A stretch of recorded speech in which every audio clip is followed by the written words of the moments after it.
Radio, what it do? Got the vibe for your deal, coming through. Bay Life Radio, bringing the heat right to you. Tune in to the base, best connection to you. And good music is live, we keeping it true. Twitch.tv/Bay Life Radio and Digital Dash. Turn it up, feel the love, it's a Bay blast from the president past, from the president past.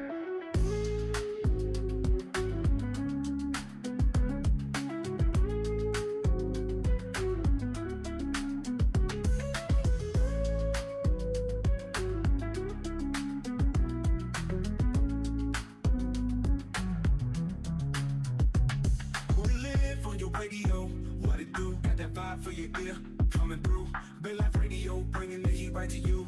Tune in to the Bay's best connection to you. And good music is live, we keeping it true. Twitch.tv/Bay Life Radio and Digital Dash. Turn it up, feel the love, it's a Bay blast from the president past. From the president past. Yes, this is Oakland.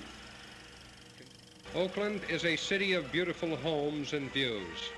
A fine place for living, working, and raising children. But in Oakland's future, as in all larger cities, there is an internal threat. There is an internal threat. There is an internal threat.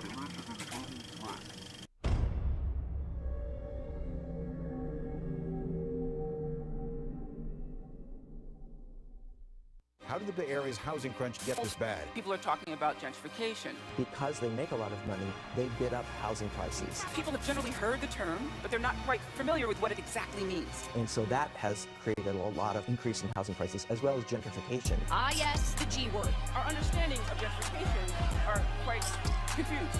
No city in the Bay Area has seen the rapid remaking of neighborhoods quite like Oakland.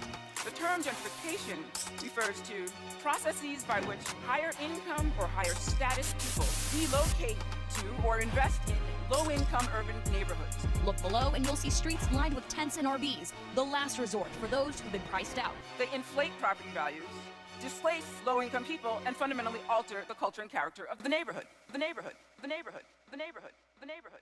The neighborhood. The neighborhood. My name is Stone Ramsey. I want to tell you a story about homelessness. I want to tell you a story about gentrification. But it's going to be the dark side. And so don't in it till it's over, beginning is what I sold them. Selling all stack of books and quotas. Ugly bitches know you, approach them. Tell them pack dope where you stroke them. First case ghost them, consistently in motion. Smoke rich with the cold stench. In the streets of Oakland, made to no commotion. All the motive bins fully loaded just to coasting. Prince to a coke bitch, suck dick for blow hits. Grind all night, 5 pills for the focus. Ride with no L, delivering to the most spent. 6 in the morning, I'm home in my wrist. We be out on Gilman, at the Gilman exit, flying the flag, just trying to hustle up food money. So if you come by, just honk the horn. Just say hi, give us anything. We need charcoal. We have barbecue facilities in the place. We need blankets for sure. Blankets and sheets, man. We just want to feel needed, and we like to be a part of something. The disposition of displacement is unfortunate, just based off the fact of, here it is, what we talked about earlier off camera, was we're dealing with situations where people automatically assume just because someone's living on the street that they're a drug addict, or they're indulging in alcoholism. And there's a great percentage of people that are living in those streets that aren't addicted to anything. Several individuals who live in these homeless encampments, which have been known as Tent City, who actually have jobs. They'll go to work every day. Unfortunately, they just can't afford a place to stay.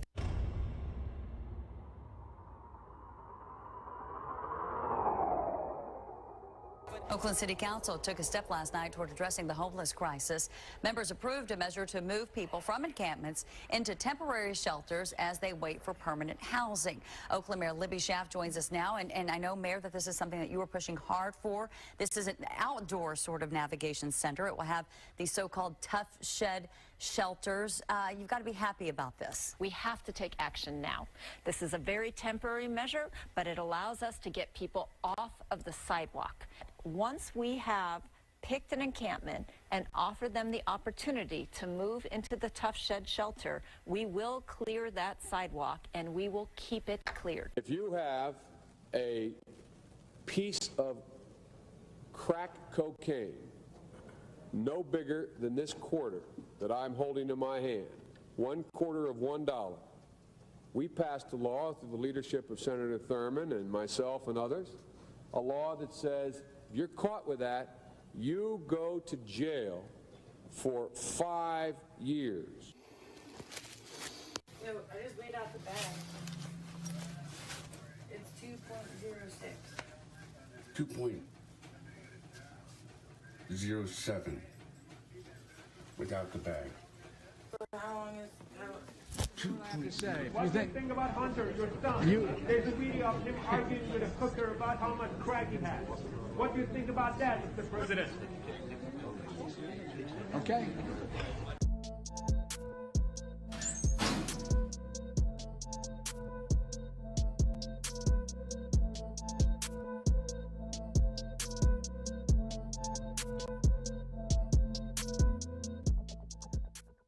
In one of the greatest places in the Black Panther history and all the history that we got, they trying to, one of our icons. Shout out to salute to the icon, Mac Dre.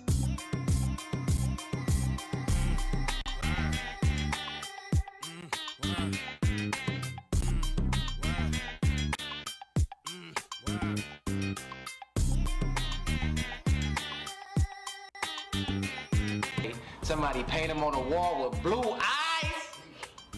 What? I'm not in this world, not your run of the million. My name is Furrow, I'm the owner of the building. You know what that mean, y'all? You know what that mean? That mean years down the line, he ain't gonna even be black no more. My definition of gentrification is a prime example of what you see going on in a lot of Bay Area cities like San Francisco, Oakland, Pittsburgh, Richmond, Vallejo. You know, these people, they know that we worth a lot of money in these properties, so they try to buy them for cheap. I mean, they're gonna flip them up and flip these houses and bring in all these other races into our communities. Independent families that was there, they're no longer having their businesses. They're being bought out by these supermarkets and giant retail stores. You know, they're taking food off of their family's plate, you know, spiking up the rent and everything and kicking us out of here. So that's what's going on in a lot of cities in the Bay Area, gentrification. That's my definition of it.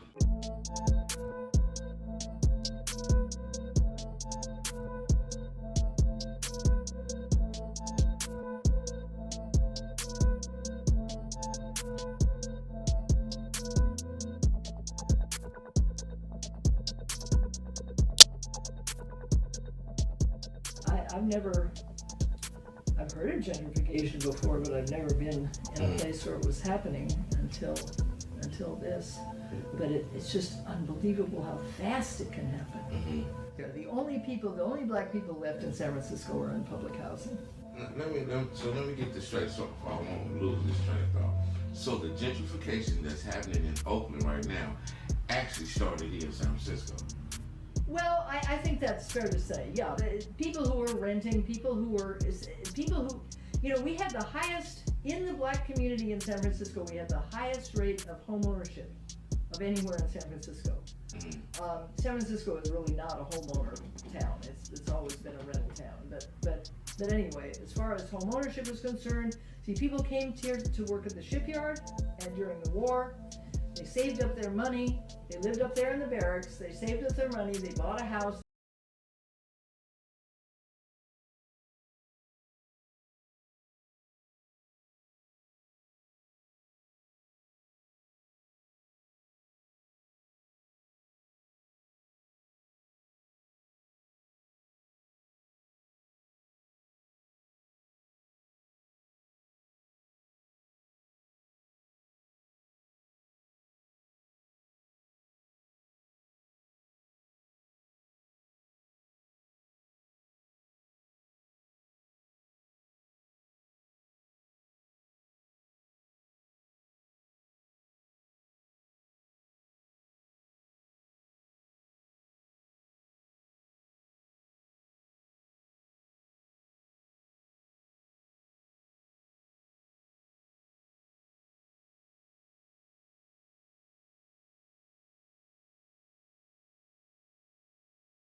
Yeah, the cops, they've been out the last few days in the East especially. Yeah. They're not out like this at downtown in West Oakland. I've been around all over Oakland the past. I'm always all over Oakland. It's not like It almost make you think they looking for somebody or somebody's. Yes. Yes. And then I'm wondering too, like, are they working with ICE? Because ICE is like just like snatching people left and right. Right. It's really wild. And I've seen pictures of the detention centers people are getting sent to in other countries, in South America, El Salvador, Panama. Wow. And you know that's crazy because, just day before yesterday, it was a high-speed chase. Police was chasing a Mexican man in a truck. And he turned my corner and almost hit 2 people. Yeah. So that's probably what it is. Yeah, they're grabbing folks who aren't, they're grabbing residents, like people who got paperwork to make them residents. They're grabbing people who are citizens. You know, when I was a little kid, when I was like, I didn't start speaking English until I had to go to 1st grade. And I was born in a Latino neighborhood, mixed all Latino, but then I was raised for the first 8 years of my life in a Guatemalan neighborhood. And my mom was from the generation where, because of Spanish colonization, she was taught Spanish in her schools. And then in the middle of all that, in the 40s, the Americans came in and forced everyone to learn English. So she knew how to speak Spanish and English and 3 Filipino languages. And because we were in Latin-speaking neighborhoods, in a Guatemalan neighborhood specifically, Atwater, when I was about 5 or so, I didn't have to learn how to speak English because everyone spoke Spanish and she could speak Spanish. And she would watch our neighbors' kids at night, and the neighbors would watch me during the day. And there were 2 instances where when I was a kid, it was called INS, the Immigration and Naturalization Services. I think it was in the 90s, maybe even after 9/11, I think, is when they changed it from INS to ICE, to ICE. But back then it was INS, and they were called INS raids. And one time we were at a corner store, and they did a sweep, and I ended up in that sweep. My ass don't speak nothing but Spanish. I don't look what people think a Filipino looks like. So I remember getting picked up by my mom, and she was crying, and the ladies I was with were crying. And I asked my mom, it was literally the lady that was watching me that day, her name is Maria, and I asked her, how come Maria's not coming home? And my mom just cried, she didn't even answer me. And it happened again later with a different lady, and they came to the door, and she took me to the closet, and we sat in the closet till nighttime, till my mom came home. But they were banging on the door, I remember that. And yeah, that shit was wild. That shit is really wild. I mean, they can mistake stuff like that, you know, like, but I'm never gonna forget that. And it wasn't until I was older and understood what INS was that I understood what had happened and why I never saw Maria no more. For real. Like, you know, her kids still live there, you know. They stayed, the husband stayed, but they stayed in fear, you know. Shit is wild. We live in some crazy ass times, man. Yeah, but so watch out, be careful out there. And then look out for each other too, you know? Like, people should know their rights. If they're knocking on people's doors, you don't have to answer. You can ask them, you don't have to show any documentation. They have to have a warrant. They literally have to have a warrant. And even though these times are crazy, you still have rights. And that's something that they may get you because they break down your door. And this goes for anybody of any race, of any situation or nationality. They gotta have the warrant to come into your house. They can't just come in, but make sure your door's locked. Because if your door is unlocked, technically how they work that out in the law, in the courts, is that if your door is unlocked, it was open. So keep your doors locked, ask them for a warrant, and they gotta show the warrant up in a window or put it underneath the door. And turn your phone on. Turn your phone on. Me and my daughter were talking about, because we live in a predominantly Latino neighborhood right now. Like, everyone in our neighborhood speaks Spanish. Well, not everyone. I'd say like 90% of the people in our neighborhood speak Spanish. And she and I were talking about, you know, making sure that everybody knows what their rights are right now, because this shit is wild. Really wild. And you know, I've been reporting a little bit about East 12. Oh, I should mention, Aikwe's not here today. I don't think he's coming in. And we had a guest, Pastor Preston, all the way from Fremont, made his way up here to Oakland, and then hit me up and said, I'm ready to go on the show. And I was like, cool, I'll come pick you up tomorrow. Where you going to be at? He's like, I'll let you know. And he hit me up this morning and said, I'm going to be at Eastmont. I'm like, hit me up again later on and said, "Are you still coming?" I said, "I'm still coming," and then he wasn't there.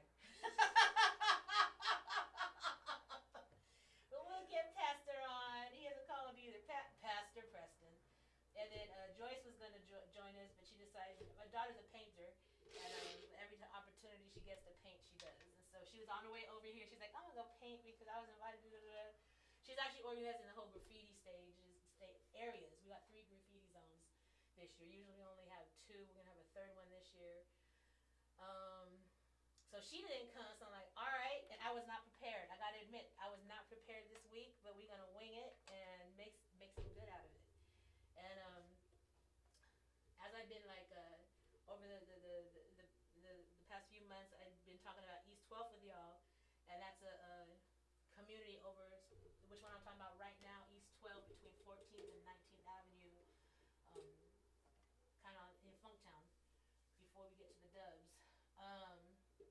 And I was able to stop a whole eviction process, able to find an attorney to represent those folks in 3 other encampments, should the city not do what it's supposed to do, and get the city not to evict people until they use the money that they got for those specific encampments to make sure that people actually get the services. I was, I'm in the process of working on a report that's going to go to the governor's office around climate change, and specifically how climate change is impacting unhoused folks.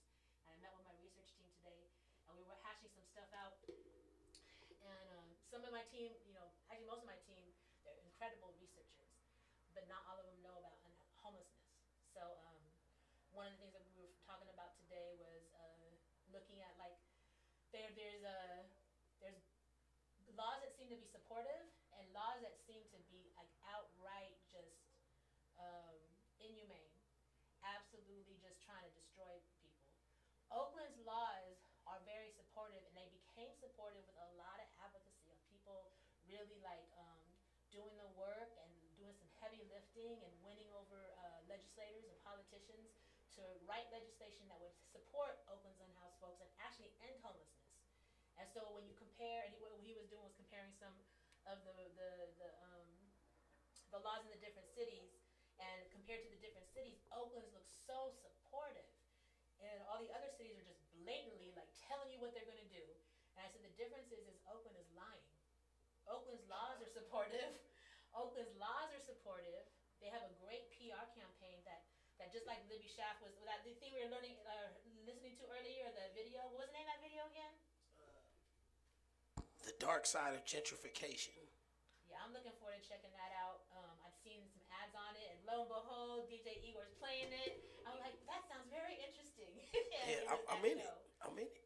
For real? Okay, all right. Gotta check it out then. All right. But how Libby Schaaf, she was in the clip that he was playing, and she sounds like a fucking robot. Like this is what we are doing, and we're going to do this, and A to B to C. And that's how the city talks. They memorize the policies that are in place, which is supposed to be the blueprint of how they're supposed to act.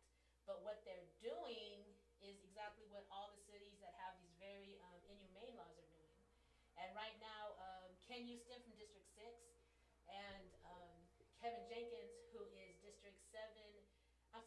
Ken Houston from District 7 and Kevin Jenkins, who's from District 6 and currently the interim mayor for the next 1 week, next 7 days, are doing what they're calling an overhaul of the encampment management policy, the policies that are supposed to be in place to support folks. And their overhaul is to actually not change the practices which don't match the current very good policy, but to change the policy though so it matches the practices that are very inhumane. And saying all that to say, the lawyer that we were able to retain pro bono for 3 encampments just texted me on Sunday and said she's leaving the practice of what she's doing right now and going to a private firm, which kind of broke my heart. And I'm about to like break the news to 2 of the encampments tomorrow, and that's going to be very difficult. But I just have to convince them that they can do it, because I did it myself and organized hard as fuck, but eventually we did find lawyers. But I studied the whole thing, and I believe that if me and my encampment were able to do it, then other people can do it. They just gotta believe that they can do it. And so that's my job right now, is convincing 3 different encampments to find at least 2 or 3 people in each encampment who are down to be the lead plaintiffs and who will figure it out with me and go through the steps and be on top of it. And it's like a 4-year process, but in the end, everyone in my encampment, I got paid $26,000 a piece, straight up. And, right? That's why I'm housed right now, because that became first month's rent, last month's rent, and deposit, and whatever we needed to get that I couldn't find on like free list and stuff, like a barbecue. I wanted a barbecue in my house, got a deli in the backyard. But so it's worth it. It just takes time and patience and diligence, and not giving up on the goal. And in the meantime, just like maneuvering and living life, but just fighting.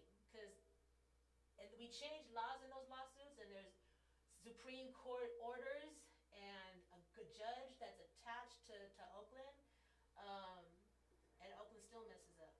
But the point was that every single one of us on my encampment that got paid is in a way better place, and every single one of us got housed out of that shit. So the city didn't help us, we fought.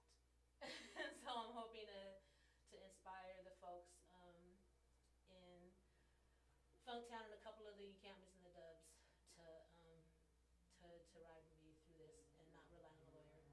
They can do it themselves. And attached to that, we got some stuff coming up here in Oakland and Alameda. There's a thing called Measure W, and it is a ballot measure on a special sales tax here in Alameda County that was created specifically to build housing to end homelessness. And now the Alameda Board of Supervisors are like trying to do what the city of Oakland did with a few. So there's been a few it's so corrupt, but there's nobody's willing to like fight this legal battle. These people are just breaking laws left and right. City of Oakland did it with a couple of legislations that were ballot passed, like they were on a ballot, like people voted money to be directed towards stuff.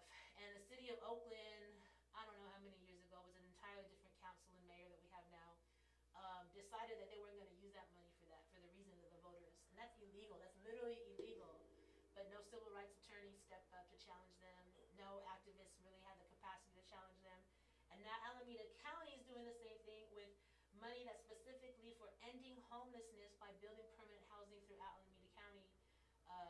And they are going to be having meetings throughout April and the beginning of May, that the public can come to like talk shit. Like, why are you redirecting this money? The money wasn't only just supposed to go to housing, it was supposed to go to public safety, to violence prevention, a lot of stuff that had already been cut in the city of Oakland. Some of this money would also go to arts, would also go towards, it's a big chunk, and they're trying to redirect it. So Google Measure W in Alameda County, learn about it. That's money, every time, it's a sales tax money, so every time you go and spend something, you're adding an extra tax. You are going to pay more money. And those of you who voted for this money that you agreed to get paid extra for to go to end homelessness and housing and public safety. And I'm not talking about cops, I'm talking about programs that actually work to actually prevent violence. I asked this to people, so for years I've been asking people, and I haven't heard an answer yet. If anyone could please tell me a single incident in the history of the United States when the police actually stopped a crime from happening, prevented a crime from happening. And of the crimes that actually happened, no one has actually given me an example yet. Years I've been asking this question. And the second thing I ask is, of all the crimes where someone got caught or didn't get caught, but were purported, how many of those crimes were actually solved? It's a fucking waste of money for a militia, an armed force to be patrolling our neighborhoods. They're out there deep today, getting paid. And so the other big thing that's happening is we have a really important said before, I do not vote. I don't really, but I follow it, and like I said, this is one of those elections where I most likely just might. I stay registered just for moments like this.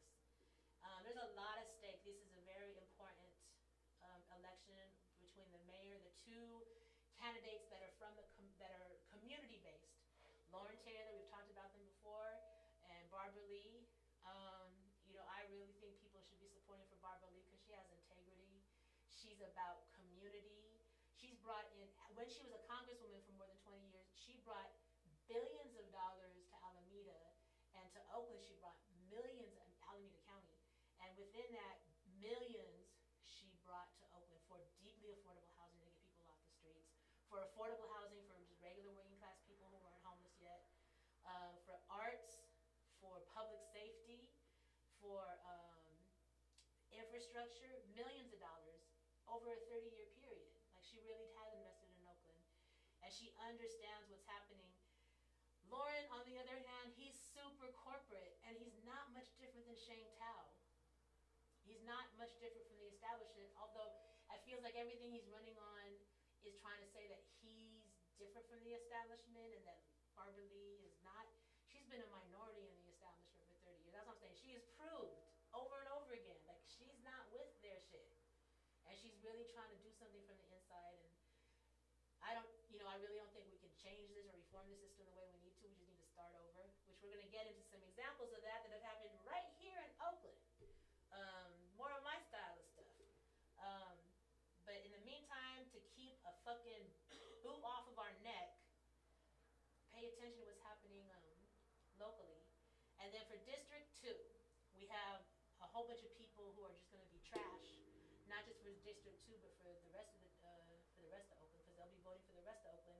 There's one person who's kind of like a shining star, who's from Funktown, a black woman. I forgot her last name. Her first name's Cara. I met her mom a couple of times, just kicking it at the lake. Don't know them from nothing, and then find out you're the one who's running for. Okay, and there's something very serious that's happening in Funktown. You know, there's a lot of Vietnamese refugees, descendants of refugees, and came here and they worked hard and whatnot. Their children have attained middle class. It's not all of them, it's a group who attained middle class, and they really, for lack of a better word, have forgotten where they've come from. And there's been this push to develop Funktown all the way to 23rd Avenue, so we're talking about the Dubs, from the BART tracks to the 580, and rebrand it Little Saigon. And it's super corporate. It's unfortunately being spearheaded by people who are from here, but forgot where they came from. And they're really siding with corporate interests. And all of the people, there's a lot of people running for District 2, which is Funktown, everything by the lake, everything on the east side of the lake, all the way to 14th Avenue, or just a little bit past 14th Avenue, just a little bit past 14th Avenue. There's just one person who's really going to be about what's best for the working class people of the Flatlands, and that's Sister Cara.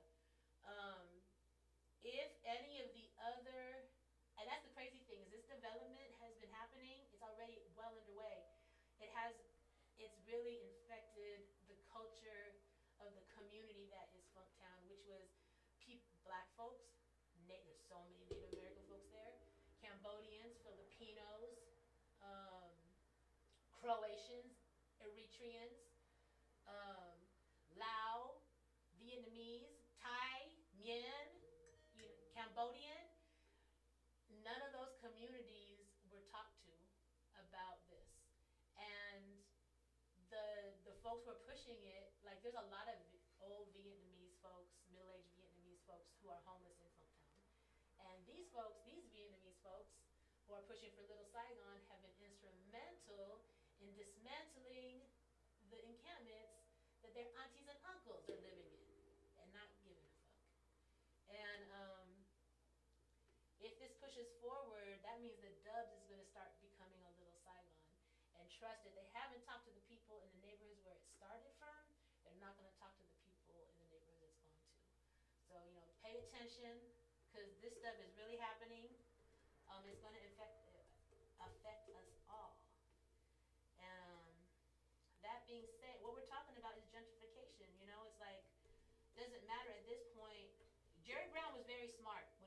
gentrification, and he launched that in 2000.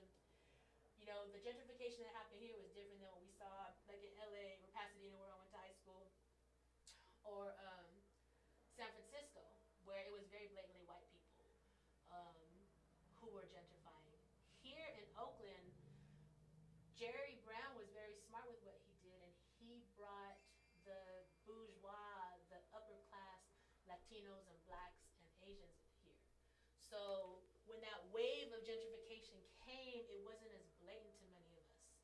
When they did West Oakland and when they did downtown, it kind of just like looked like we were winning because they look like us.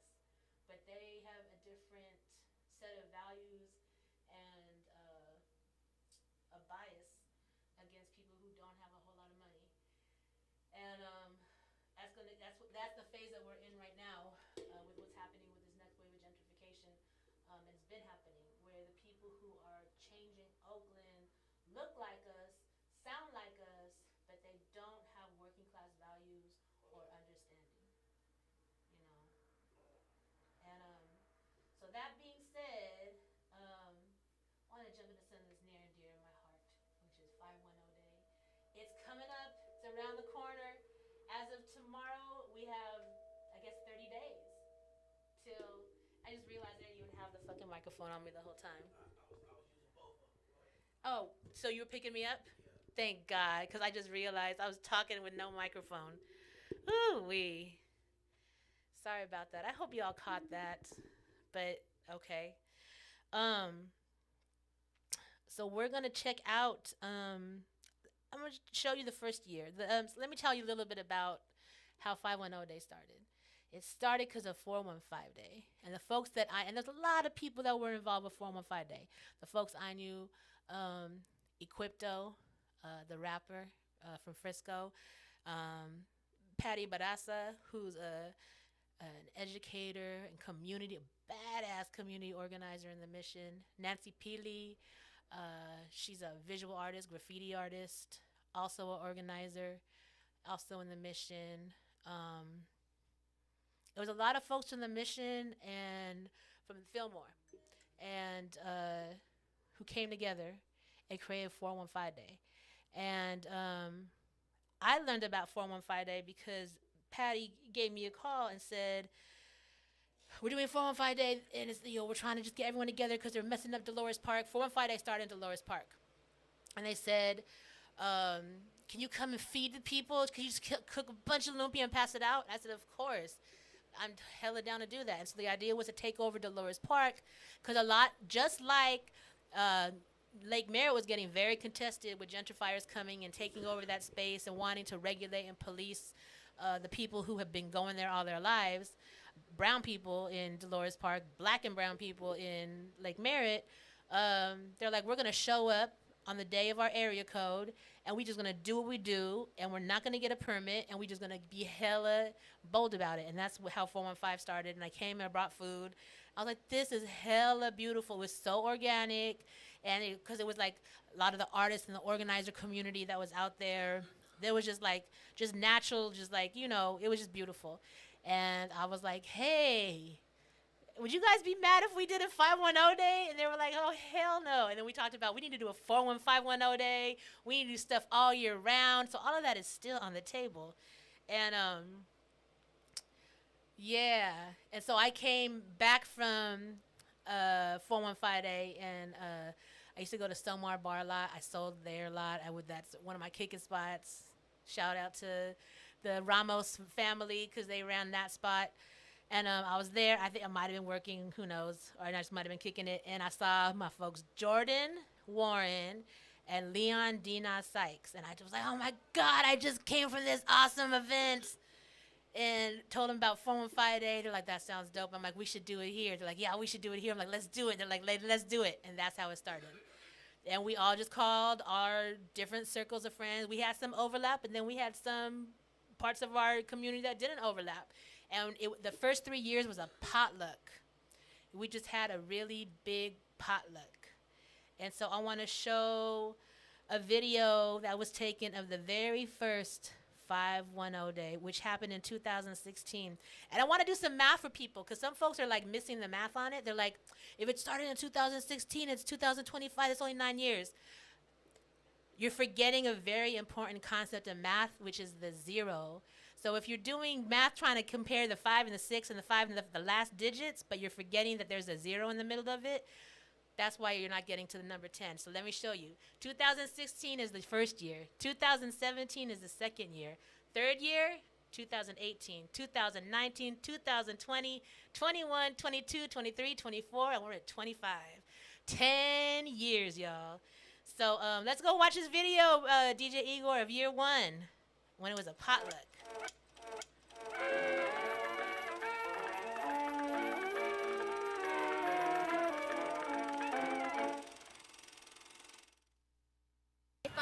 Day, 2016. You feel me? Town business all day, every day.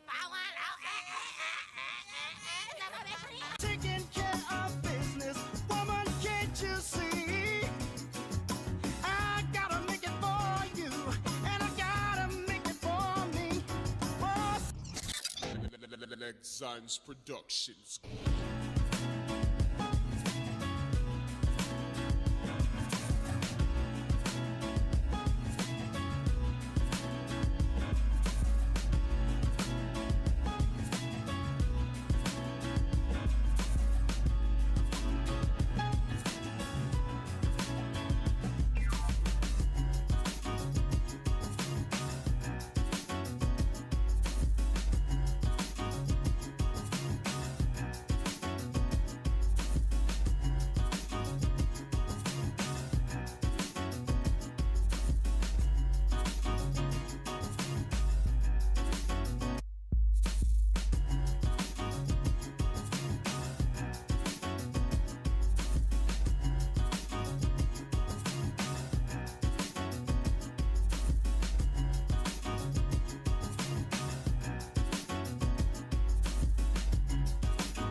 All right.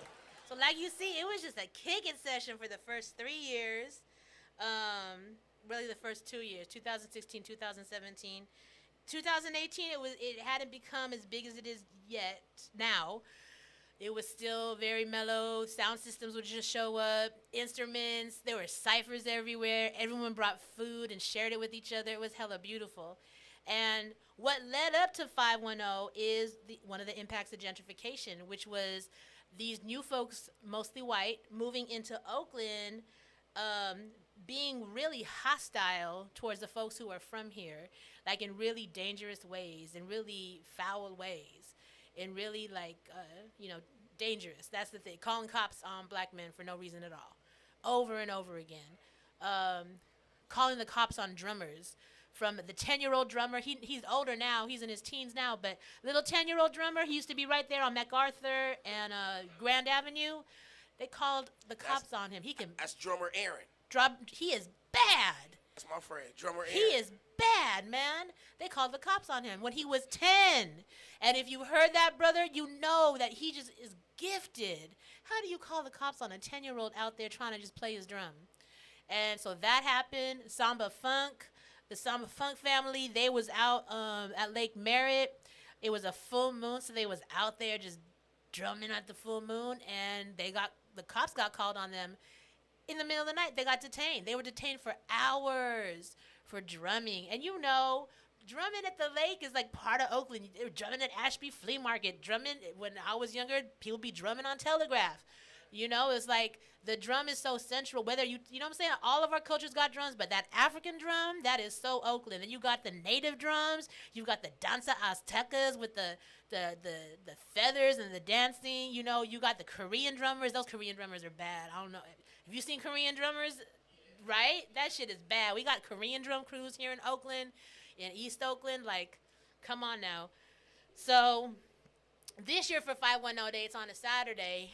And, you know, after we're going to get into a video of what happened on the third year. On the third year is when, so let me rewind a little bit more. We had weirdo white dudes with no kids and cameras coming to the playgrounds around the lake, taking pictures of the kids.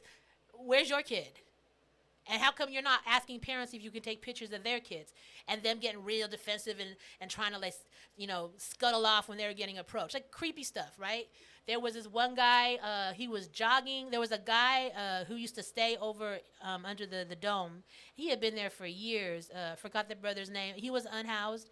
He was living there. He had, you know, his little corner where he was just existing. And this dude became known as Jogger Joe. One Saturday or Sunday morning, just decided upon himself to go ahead and throw all of dude's stuff in the water and push the dude in the lake. You know, that happened. This is all between 2014, 2015, leading up to 2016. They started changing laws at Lake Merritt. We already had no open containers, but they were openly enforcing that on black folks, while next to the black folks, you have white people drinking out their wine glasses. Like, so blatant. They created a law where you couldn't barbecue at the lake anymore. That was clearly racist. You know what I'm saying? Like, come on now. People grill here in Oakland. That's what we do, you know. And then they did another law, and this is the only park. So, you know, Lake Merritt's part of the Park and Recs Department of Oakland, and this is the only park where this law exists. They changed it, 2015, that if you have 12 or more people at Lake Merritt, you have to apply for a special events permit. Right. So, you know, if you just got here and you don't know anybody, you're going to be hard-pressed to be able to get anybody to come kick it at the lake with you. If you are from here, you make a few phone calls, and within an hour, you got 20, 25 people there. So maybe even 40, depending on who you're calling. So, like, things like that were happening. With no barbecuing, while they're saying people can't grill at the lake. Late at night, you'd have, and, like, late afternoon, you got white people out there with their fucking torches and twirling them in the air like it's a thing. They weren't getting called on, and that looked like way more dangerous than a barbecue grill, truly. So all this was happening, and folks were saying, we don't, you know, yeah, we get it, what you're doing, we get what you're doing, but it took one of the incidents to go viral, and that was the Barbecue Becky incident. And then people realized, oh, we're like, yeah, this has been going on. But it took one viral video for it to really solidify in people's minds that this is really an issue. This is really happening. She's not an isolated incident. And it's going to continue throughout the rest of Oakland. You know, and, you know, the lake had always been like a neutral place for people to go. You know, there's never going to be no beef out there. You could be from any part of Oakland and go to the lake and it'd be cool. So for it to just switch up like that and be a place where people couldn't be cool no more, you know, that we saw that as a direct, and it's a park. It's a park.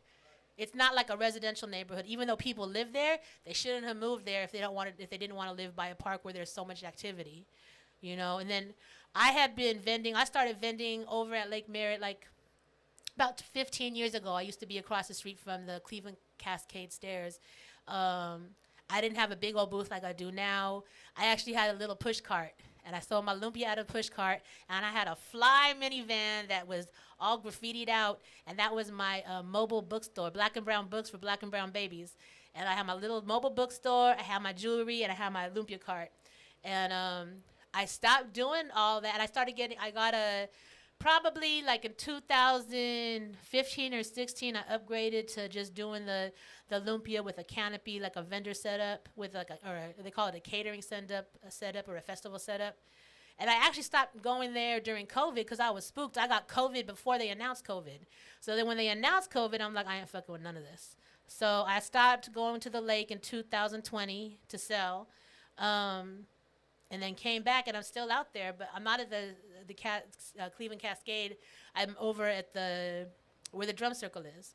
And so speaking of the drum circle, this year at 510 Day, instead of, in 2000, when we came back from COVID, so 2020, 21, and 2021, we did a caravan around Lake Merritt during COVID, and then an Instagram live party, 510 Day night. And then 2022, we came back, and that's when we came back with performances. We already had different zones and stages and stuff, and it's just been growing since 2022.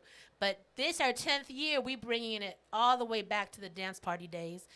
What's considered the main stage, the We Still Here stage, it's mostly going to be a dance party with DJs. We're going to have some surprise guests coming throughout the evening. But the main part of it, from 3 to 6, there's already a community drum circle there, and they get calls. They get complained on. So what we're going to be doing this year at that main stage is, have some DJs and some programming from noon to 3, and then from 3 to 6, let that drum circle happen. That happens every year, every weekend, and we're calling in all the drummers. It's a citywide drum circle. So we're getting the different drum classes, drum bands, baterias, bombas, y plenas, everyone coming out. Cumbia, come out and join the drum circle. And that's going to go on till 6. And then from 6 to 9, we've got a DJ and performers, a lot of surprise performers coming in. We'll have other stages and other zones, and I'll talk more about those later. But let's dive into the 3rd year, the year that Barbecue Becky happened. And 510 Day blew up after that. Man, I'm loving it. I'm loving the energy. I'm loving the people out here, all the love, everybody coming together,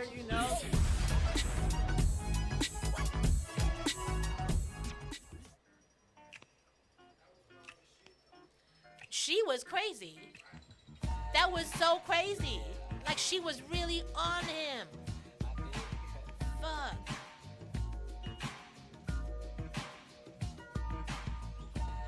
$510 Day. We got extra footage of her acting a fool. That we never put out. Yeah. At the lake or other places? No, at the lake. At that day. Oh, she lost it. Holy shit. She earned that name. It's gonna be real hip hop. She earned Big that shout 510 Day, Oakland. We still out here, man, for gentrification. You know what I'm saying? The soul is still what here. What happened to the Oakland sound? Is the soul of the Bay Area. That's what you heard. And we still out here. It's on fast forward. Oh, there it goes.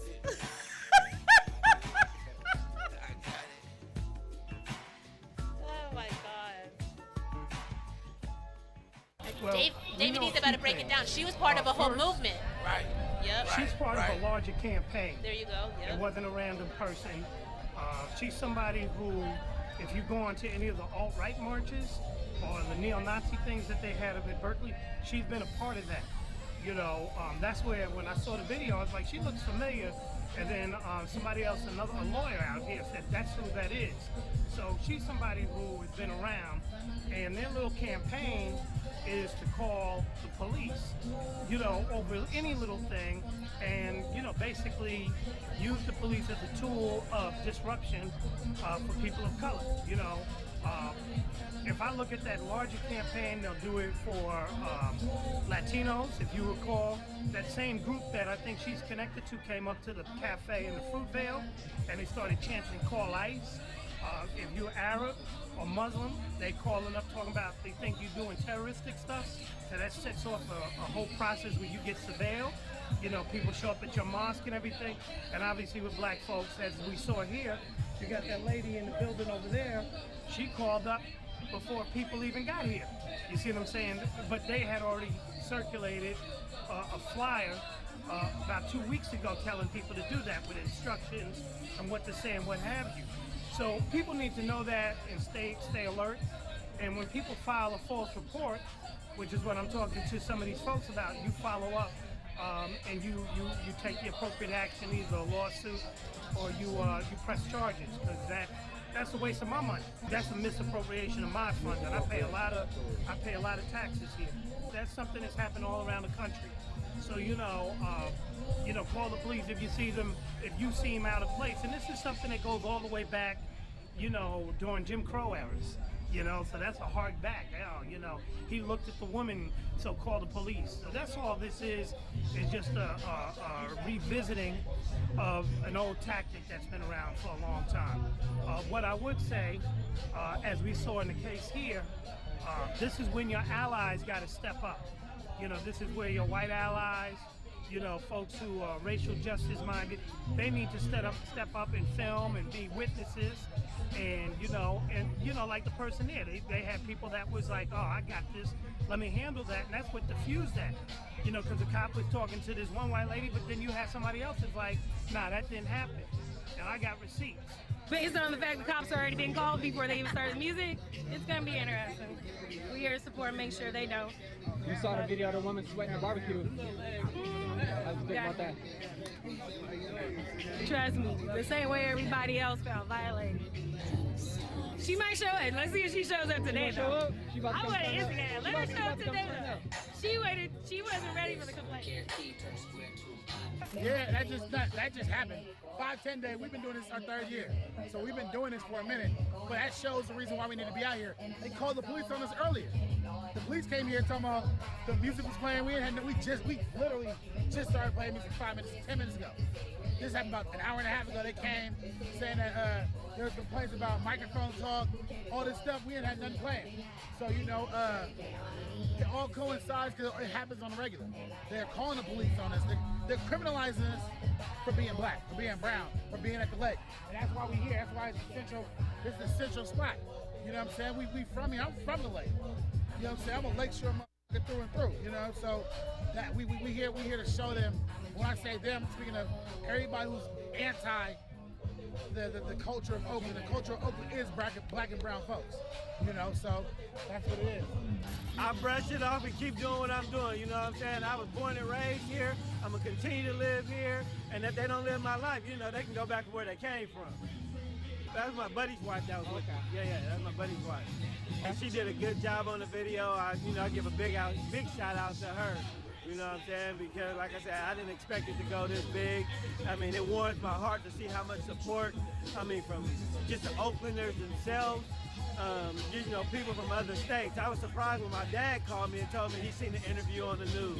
Now, I'm sure it was frustrating. It was frustrating, it was anger, but, you know, I had to show my composure on it because I know that's what they wanted to get out of me. They wanted that black, you know, aggressiveness, that black anger to show out so, you know, they can do what they do best and, you know, play victim.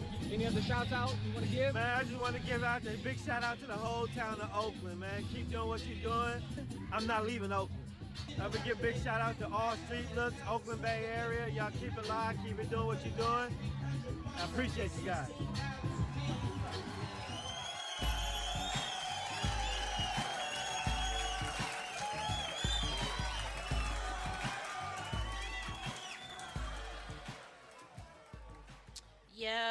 Yep. That was a beautiful thing, how community came together for Brother Kenzie, rest in peace. He was our MC at last year's 510 Day.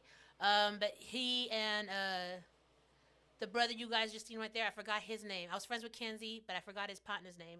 I want to say he got a nickname and he got his real name. But I want to say his nickname is like Duke or Major or something, but I want to say because I don't remember. But the brother who was the last one who was talking, he and Kenzie were the ones who got messed with by Barbecue Becky. And it was just really beautiful to see how the community responded. And I think two things went viral. It wasn't just what Barbecue Becky did to those brothers, but it was how the community came out for them.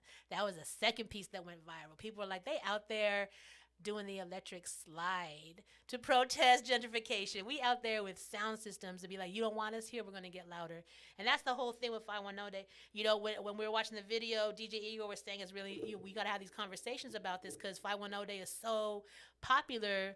And I'm like, yeah, but people just want to get turned up. And the thing is that we can get turned up every day, all day. But 510 Day is the one day we're calling on community, regardless of your culture, your ethnicity, your race, regardless of your neighborhood, regardless of if you ride horses or if you graffiti or if you crochet or do whatever for recreation. Come out.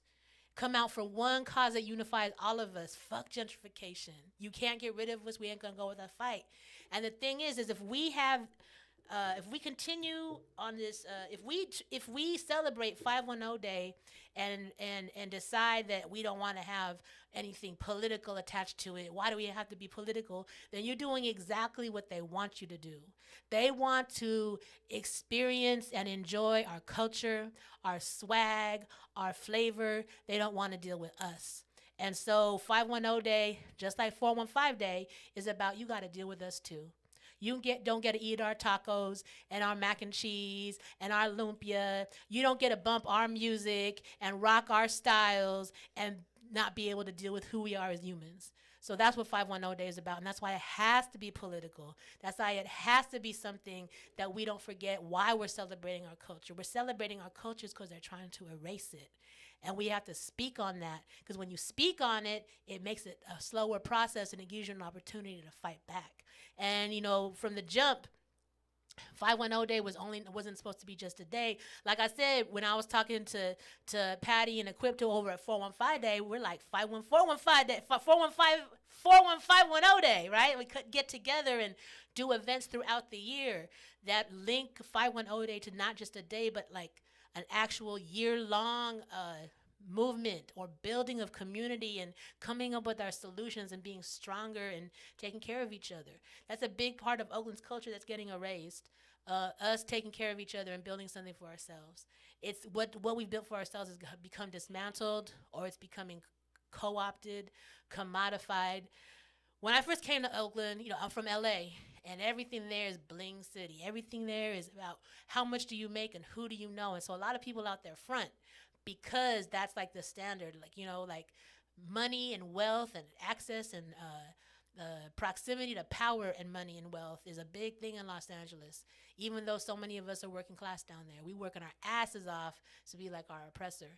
And so when I had moved to Oakland, my political consciousness, my understanding of the world went right in line with Oakland's culture, which was a really strong pride in being working class. And I love that. What I had learned when I come up here is that when people were acting weird, acting funny, or thinking they were better than other people, folks from Oakland would be like, you acting bougie. You're bougie. Oh, that's bougie. And it was a check. It was a statement to be like, how you acting is funny. Like our oppressors. And now after 25 years of gentrification, not only do we have several generations of children and teens and young adults who are aspiring to be bougie, but you got people my age who forgot that bougie wasn't a thing to aspire to. And they're even falling for the okie doke. You know, so we got to remember, I'm saying there's that one day, that's the day we're saying enough of this. Enough of this. We want an Oakland that we can still be part of in the future. We want an Oakland that we're going to be part of. And that's what that's about. And part of how we do that is that we need to come together and organize. And it doesn't have to be like big movements. Just, you know, small movements with people that you trust, small units just doing big things for the betterment of everybody.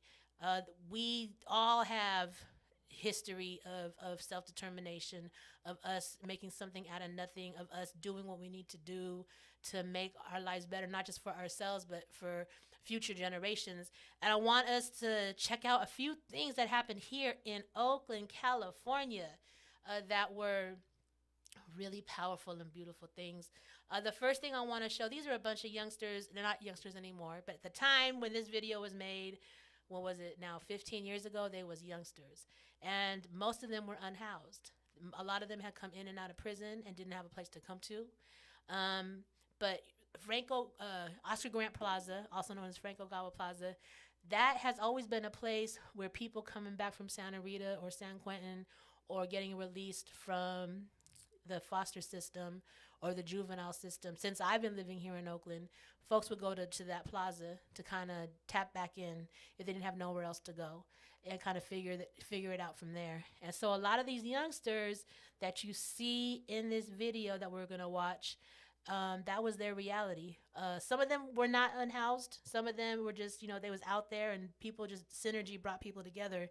But they all banded together in like 2010, 2011, and they took over. They did a successful squat in West Oakland in the Bottoms, and they took over a duplex with the idea to be able to house themselves and others who had similar experiences to them, coming out of the system and not having anywhere to go. And they called themselves Occupy the Hood. And so let's check them out.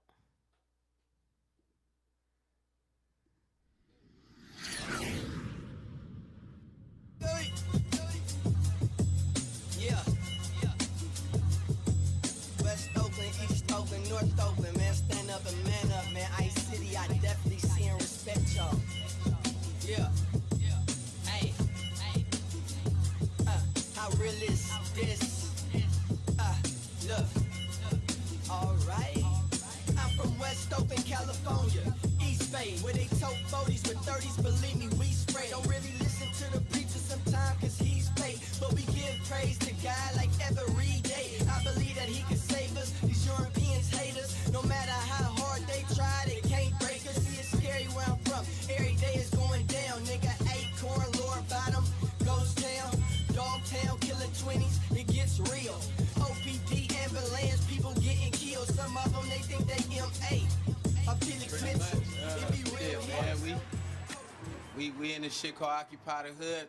Tactical Action Committee, but we got CJJC. They came and brought this land right here. They ain't bought it, nothing. We took this shit pretty much basically from the bank in collateral with another house that got took from a lady. They tried to sell it right from up under and shit. So, you know, CJJC, what they do is they go to foreclosed homes and shit and take them back over or whatever. But nigga, this some real shit, man. They really take it from us, though. You feel me? Resources. Did some recruitment for the Oakland Radicals, because I'm a radical, you feel me? For this Occupy shit, we got the hood into this shit, too, you know, tied in. But we went to Berkeley, because they was getting raided the other night, and them niggas was, police, they was gonna shut them down, so my niggas told them to come over here, and now them niggas putting niggas out, because CJJC got mad that they was here, but this is not what this shit's supposed to be about, bringing hella motherfuckers to stay, 30, 40 niggas in one bottom house. There's plenty houses to occupy, so let's get this money the right way, bro. We can take over houses to get money. Because once we leave, once they come and try to pull us out, we got any type of mail coming there. Once they come there and try to take that back over, and you got mail there, that means they have to. Nah, this ain't none of that shit, bro. Nah, this ain't that shit, bro. This some real shit we talking about, bro. This ain't the hood part of this shit, right here. What you mean, West Oakland? I mean, it's always a hood, nigga. You ain't never. See that? Occupy Oakland. This is what you call a real thing. No, he from the town. He from love. But he moved to DC. So it's all about Occupy. Everybody know about this shit, bro. This shit all over the world, blood. And look where it started, nigga. First spot in the Bottoms, nigga. That's where we at right now. In the Bottoms, nigga. Lower Bottoms, nigga. Oakland, California, man. We gotta give it up to the Bottoms because we gotta give it to them, nigga. We gotta hold it down for them too, nigga. I'm this whole this whole block support us with this Occupy shit, nigga. They call me Lex Lugotti, the world famous teardrop. You can catch me on the radio. You feel me? I wanna know, you feel me? Cause it's to the heart, man. You feel me? I'm killing them softly, He died for this Occupy shit, nigga. They knocked down my cousin, you feel me? Some haters, they knocked down my cousin, but I'm really pushing it. I got my own radio show on 104.1, every Wednesday, 6 to 8. You can follow us on the Occupy movement. We're really making revolution. 99% radical. I am an anarchist. I really support solidarity. They declared war, blood, on Occupy, blood. We're terrorists. We're terrorists. It's the same day on the calendar. It's the same day on the calendar. We don't promote no violence, bro. So-called terrorists, though. We number 2 under Al Qaeda. How the fuck? Supposedly, we are the bottom with the grimy-ass motherfuckers out here. Fuck them cops. That's to the cops and the 1%ers, nigga. We 99%ers, blood. Nigga, we looking out for the rest of the 99%, cause you 1% ass niggas with all this money, y'all just wanna hog it up and leave us dry, bruh. They're rich, man. This is what I don't get, bruh. How do you give us resources take them back and so you gonna be in the resell them to us. In cell block. Nigga, ain't that called extortion? That's extortion, right? We got resources, right? But you take them, right? And then you make us buy them. You feel me? That's like clothes, food, shelter.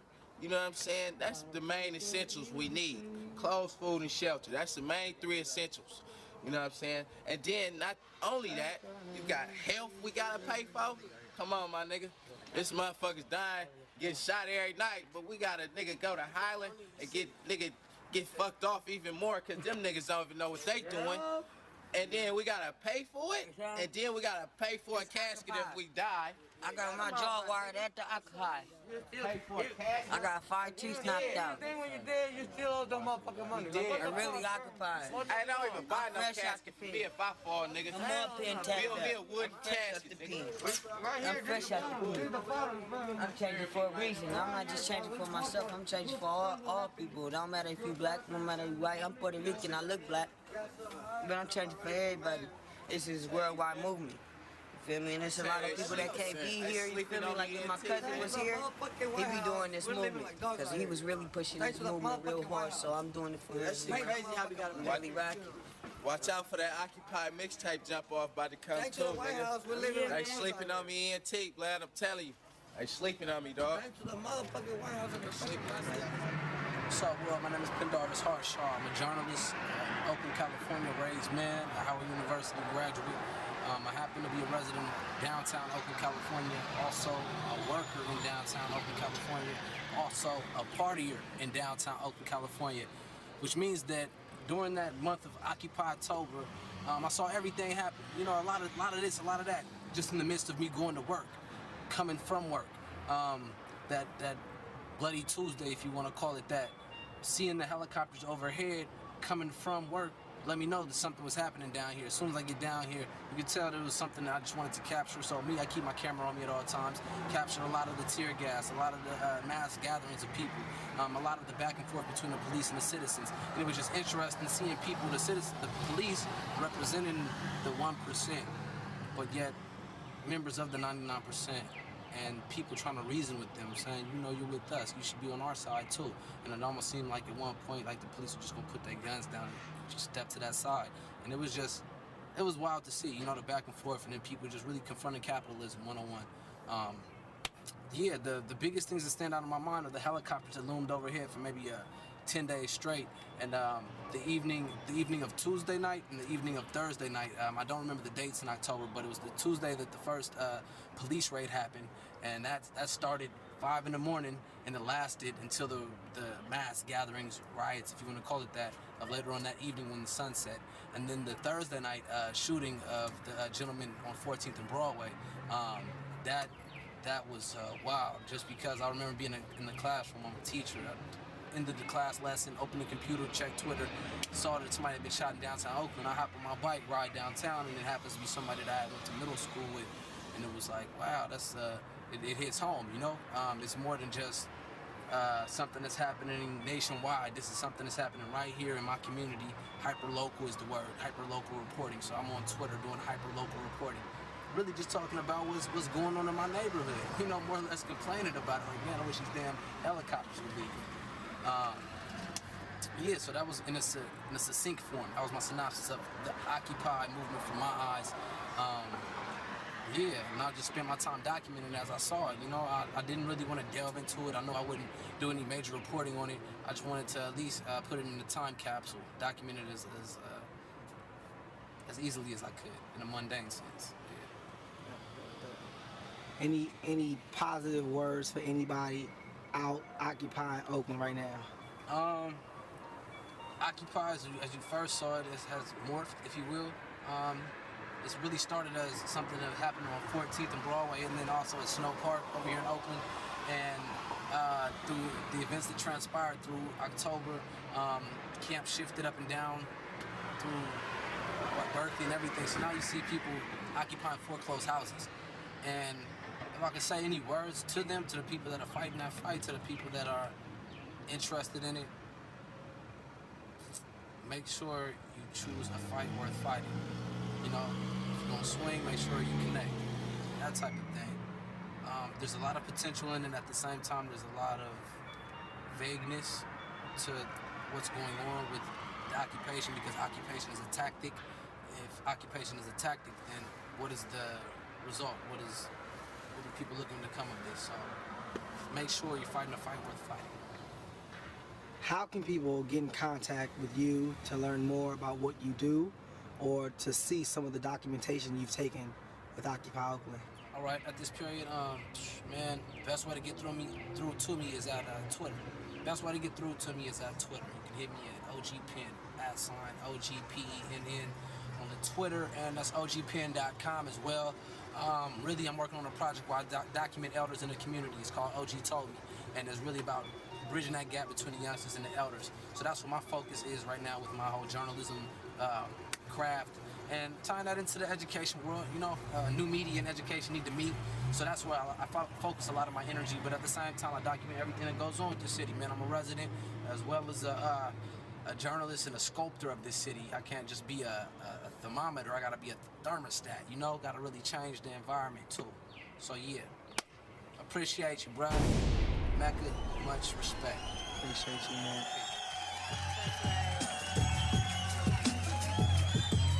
Yeah, that's OG Pen at the end of that video. That brother, if you haven't checked out his work, check it out. And he does that. He'll like take a theme and just run with it. So like he said, at the time of Occupy, he was working on an OG Told Me, and it was a series of interviews with OGs. It was beautiful. He's done a whole bunch of stuff. He did one that it was a series on what is love. He included me in that series. That was a beautiful thing. But yeah, check him out. And you were saying earlier, Igor, we were watching it about with the youngsters. We'll go back to the youngsters. So one thing before you jump in there, like I said, the youngsters there, they were part of that group of community that would go check in at Oscar Grant to touch when they touch base, when they touch down on home, you know. And I was one of the folks who helped start Occupy Oakland. It was a trip because I'd be watching it. I was just watching it spread across the country. I'm like, it's gonna make it here. It's gonna make it here. And then Occupy San Francisco happened, and I went over there, and it was literally a bunch of white kids who were not from here. They just showed up and decided to start Occupy San Francisco. I was like, oh no. So I came back to Oakland, and I talked to my folks, and folks who saw the potential, knew that middle-class people were like, that's what it was middle-class people, but it's coming to the town, and we still got a lot of working-class people. This is 2010. This is before Libby took office. This was an opportunity, and there were moments where, you know, even with my folks here in Oakland who were who've been putting in the work for years, they're like, nah, this ain't our movement. We make it our movement. And so we have these moments here in Oakland where we really were making it our movement. We're also setting the bar across the country for the militancy. Every time something popped off, Oakland turned out and showed out with like, hell no, we taking more. We doing more. You can't stop us. And that would make the rest of Occupiers across the world, this was an international movement, mind you, also raise the bar where they were at. And so there was a call around the world, like Cairo stands with Oakland, Philippines stands with Oakland, Mexico stands with Oakland. Like, people were like claiming Oakland around the world because we kept on setting the bar higher and higher in terms of what we were going to do to demand an end of capitalism. You know, an end of this nonsense, this unnecessary suffering people are going through. And at the plaza, the youngsters there, so when I had talked to my folks, and then we kind of put the word out to the broader community, we all met up at Mosswood Park. I don't know why, don't even remember why. But we were at Mosswood Park, and we just started talking. And then October was coming, and Indigenous Peoples Day is a big thing here in the Bay, and so we're like, let's do it there. And how are we going to do it? We're going to have, some of us are going to all show up with tents, but we're going to get everyone on the plaza, on the grass, and that's what happened. The streets were filled. People felt it. Oakland felt it. And came out, and ours had drums. Occupy Oakland started with native drums, and then African drums, and then an open mic. Everyone who wanted to speak came and spoke. It was not, you know what I'm saying? It was like, we had a mic, you want to talk, come up. and drums. And it lasted for a long time. And then as people started leaving, the folks who went in there strategically with tents popped up tents as people were leaving. And by the end of the night, we had 50 tents up. And because there was already people living in the park, in the plaza, we also have food there. We had water. We kept a sound system there at all times. And that's how Occupy Oakland started. And those youngsters you saw, I feel that we as the community, the elders of them, the older people of them, missed the opportunity to organize them. They got,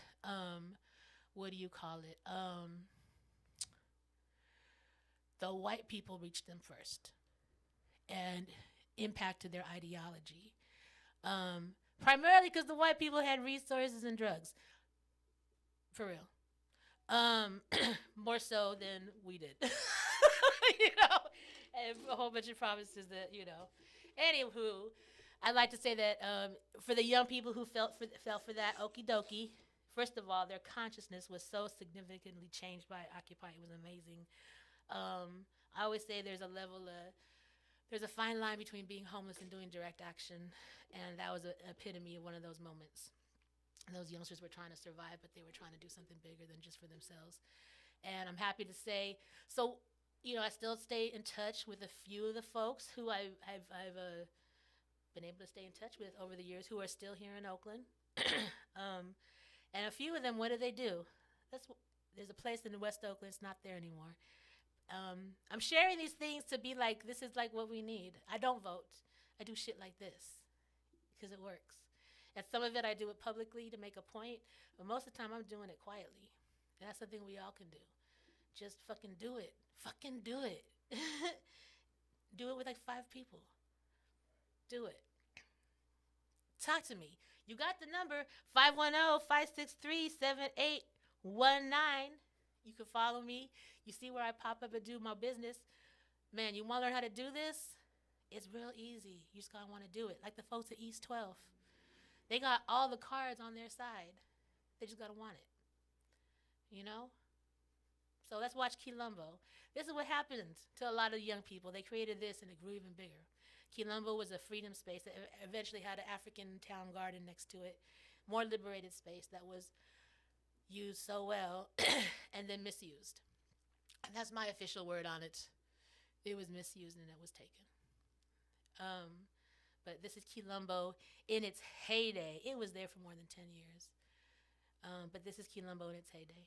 From Nat Turner's slave revolt of 1831 to the Minneapolis Teamsters strike of 1934 to the Montgomery bus boycott of 1965 and yes, to Occupy Oakland in 2011. Movements and revolts rise and fall, but none disappears without a trace. One heritage of Occupy Oakland is the Quilombo Community Center in Africatown in Oakland. Here, some of the founders of Quilombo explain what it is.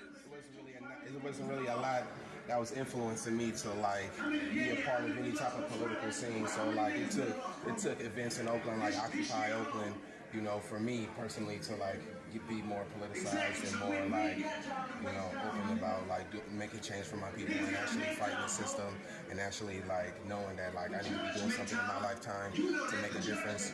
So I mean, you know, it all started with me and all sparked with me through like Occupy Oakland.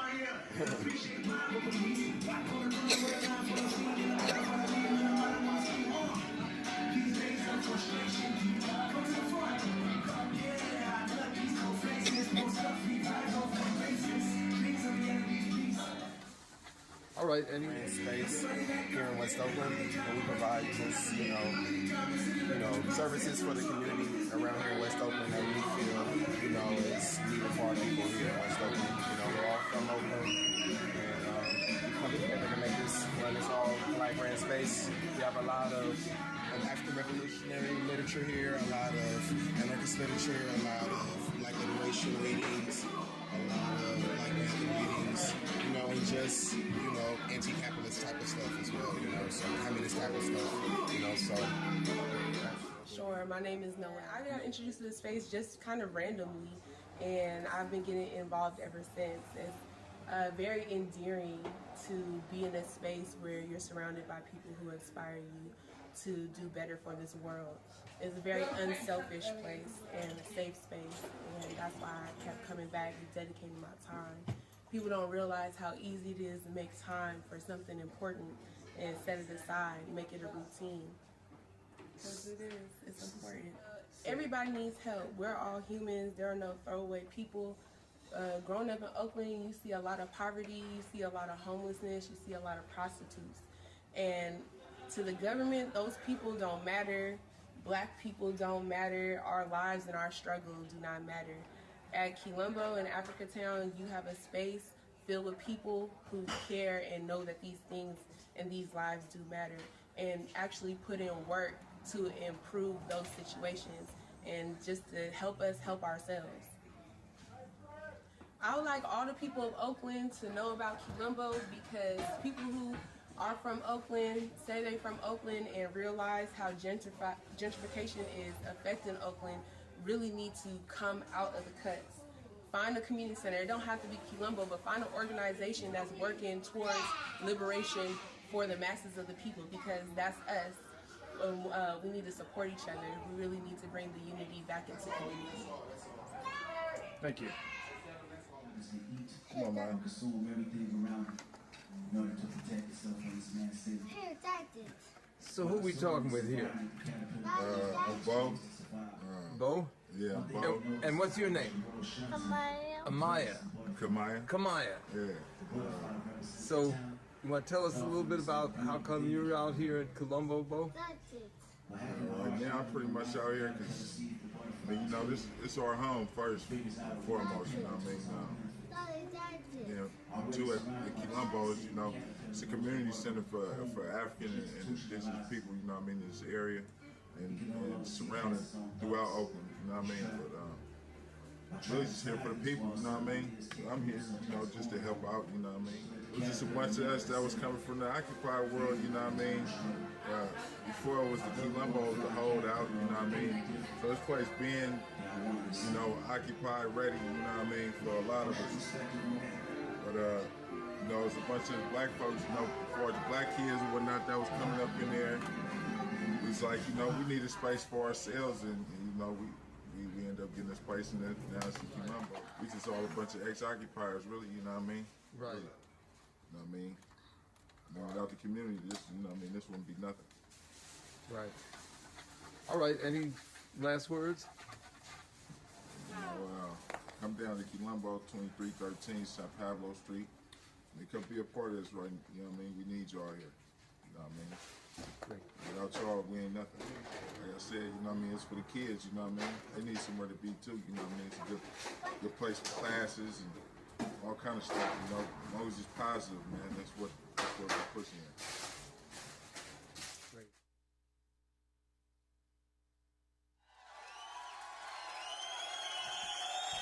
All right. It's beautiful. It's so beautiful. And you know, the Quilombo housed, for folks who don't know what the reference is of a Quilombo, Quilombos were in Brazil specifically, and they were places usually in the high mountains where the Africans and the indigenous and then other people who were getting messed with around like the Caribbean or part of Brazil would run to. They were like freedom towns.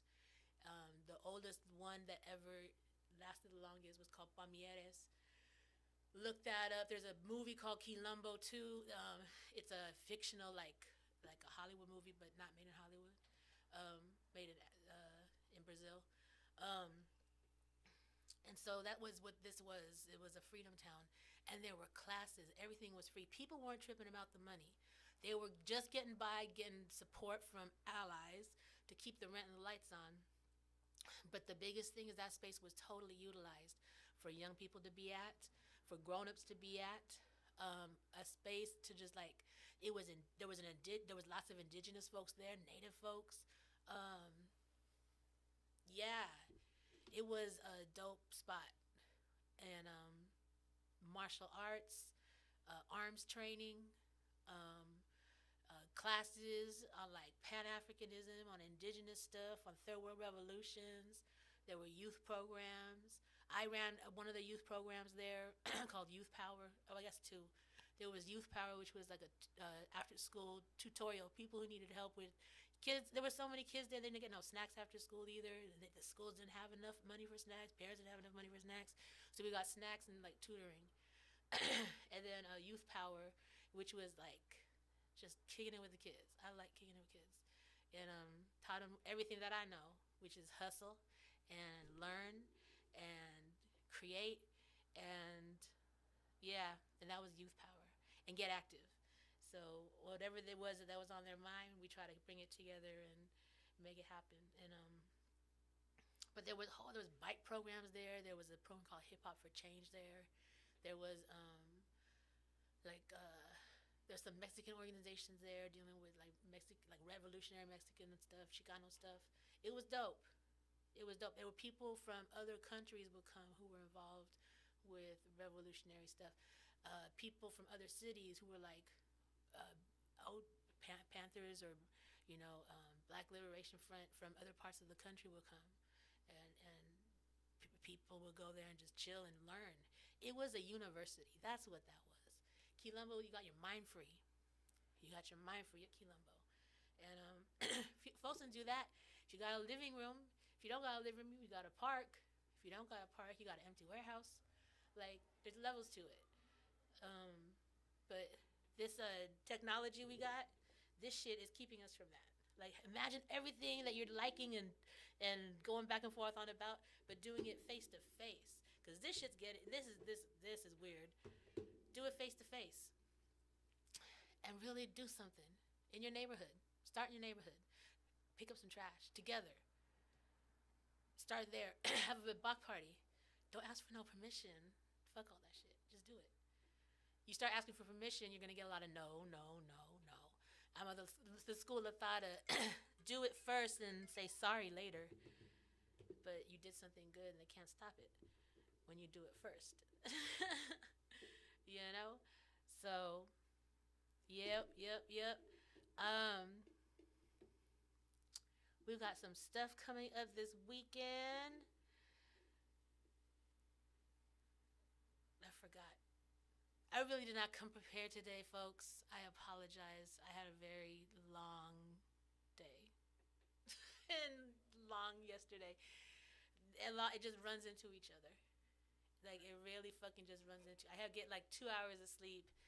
Like, up until 510 day. And that's the big thing. That's why I'm not getting a lot of rest. It's 510 day. It's like every day of my life just got a new full-time job for a month and a half. That I don't get paid for. I get paid for it in like what the shit that all of us coming together. That's the payment. Woo! How dope is that? Oh my God. And people feel good. Oh my God. Tell me you haven't felt good at 510 day. You feel me? Tell me you didn't like link up with somebody and network with somebody that like turned out to be a good fucking situation. You feel me? Like, it's a good thing. Yeah. And people get a lot of education too and services. So that's good too. But can the clip that you were playing earlier, that snippet you said that you were part of, can you play that? Can we see that? All right.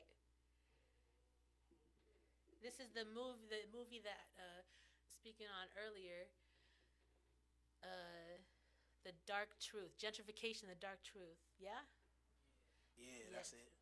And Ramsey? Stone Ramsey. Stone Ramsey. Is that your folks? Yeah. Tell us about Stone Ramsey. Man, you know what? He from East Oakland. Okay. Real community factor, well known, and this was his observation of what we going through. He had to take a little vacation, but then when he came home and started seeing, what they really doing to his town, he started putting these together. That's dope. And I was blessed. He asked me first I was helping him do it, and then he ended up interviewing me and taking a clip and putting it in there. So yeah. Nice. That's what's up. Here it is.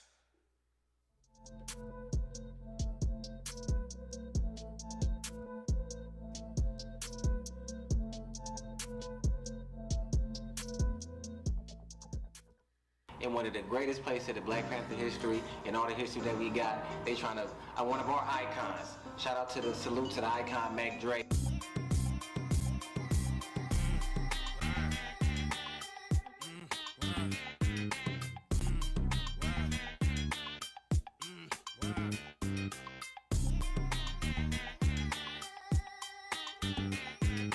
Somebody paint him on a wall with blue eyes? What? I'm out of this world, not your run-of-the-millin'. My name is Furrow, I'm the owner of the building. You know what that mean, y'all? You know what that mean? That mean years down the line, he ain't gonna even be black no more. My definition of gentrification is a prime example of what you see going on in a lot of Bay Area cities like San Francisco, Oakland, Pittsburgh, Richmond, Vallejo. You know, these people, they know that we worth a lot of money in these properties, so they try to buy them for cheap. I mean, they're gonna flip them up and flip these houses and bring in all these other races into our communities. Independent families that was there, they're no longer having their businesses. They're being bought out by these supermarkets and giant retail stores. You know, they're taking food off of their family's plate, you know, spiking up the rent and everything and kicking us out of here. So that's what's going on in a lot of cities in the Bay Area, gentrification. That's my definition of it.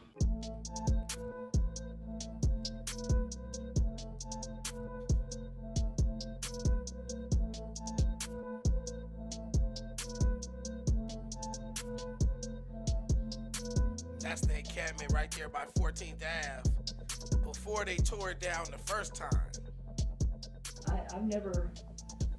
I've heard of gentrification before, but I've never been in a place where it was happening until this. But it's just unbelievable how fast it can happen. The only black people left in San Francisco are in public housing. Let me get this straight so I won't lose this train of thought.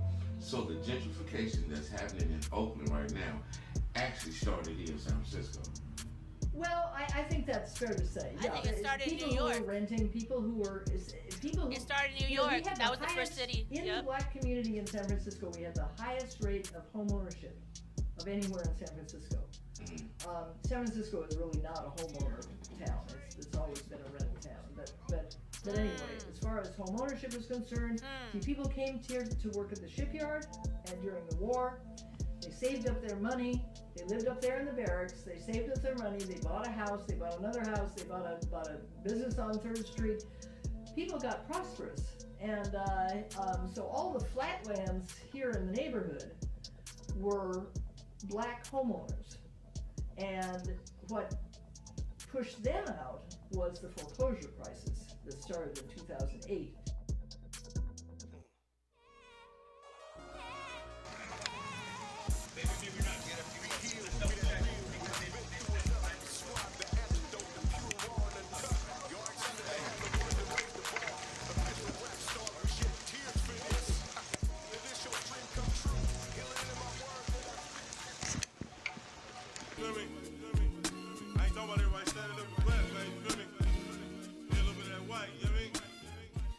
This is a rebranding of Oakland for the newcomers.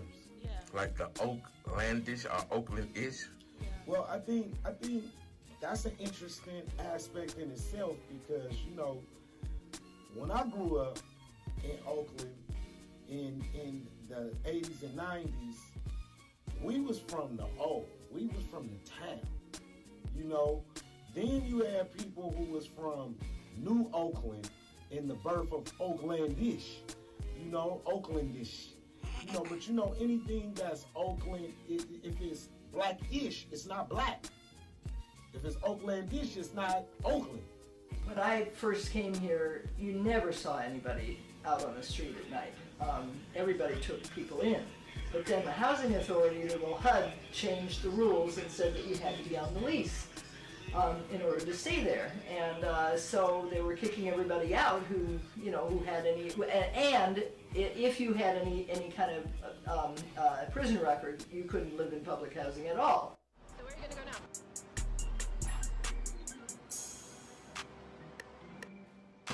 Wherever the good Lord takes me. I don't know. And that's the thing. That's why I wasn't gonna come out the tent, because I won't go. Man, these police come over here, man, trying to push all my peoples up out of here, telling them they got to go, and they ain't giving them nowhere to stay, man. And they just taking your shit and throwing it in the garbage can without your permission. You almost made me cry up in here because you was saying good shit, man. You almost made me cry because you was